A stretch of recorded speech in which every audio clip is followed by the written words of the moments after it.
Friends, எனக்கு Boba tea ரொம்ப பிடிக்கும். ஆனால் ஒரே மாதிரி போபா டீ குடிச்சு போர் அடிச்சிச்சுன்னா இந்த ரெசிபி ட்ரை பண்ணி பாருங்கள். ரொம்பவே சூப்பராக இருக்கும். வாங்க ரெசிபிக்குள்ளே போகலாம்.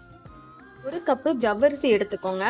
அதை நல்லா மிக்சியில் போட்டு அரைச்சி சலிச்சு எடுத்து வச்சுக்கோங்க. அடுத்து மேங்கோ ஜூஸ் ரெடி பண்ணிக்கலாம். ஒரு மாம்பழத்தில் பாதி எடுத்து அதில் பால் சேர்த்து மிக்சியில் நல்லா ஒரு மாம்பழ ஜூஸ் ஒன்று ரெடி பண்ணிக்கலாம்.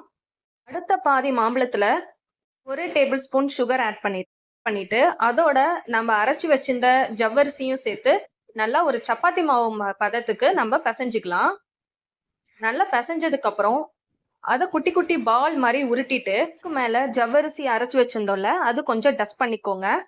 ஏன்னா அது ஒட்டாம இருக்கும். இப்போ அடுத்தது பாத்திரத்துல கொஞ்சமா தண்ணி ஊற்றி நம்ம உருட்டி வச்சிருந்த பால்ஸ் எல்லாத்தையும் சேர்த்து நல்லா அதுல வேக விடுங்க. நல்லா வெந்ததுக்கு அப்புறம் கோல்டு வாட்டர்ல அந்த பால்ஸ் எல்லாத்தையும் வடிகட்டி சேர்த்துக்கோங்க.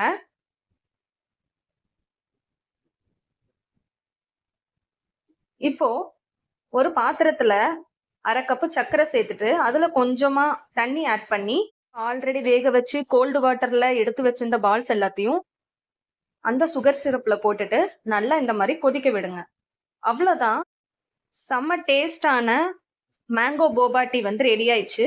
இப்போ அந்த பால்ஸ் எல்லாம் சேர்த்துட்டு நம்ம மேங்கோ ஜூஸ் ரெடி பண்ணோம்ல அதையும் இதோட ஆட் பண்ணிட்டு நல்லா சில்லுன்னு சர்வ் பண்ணி சாப்பிட்டீங்கன்னா சூப்பராக இருக்கும்.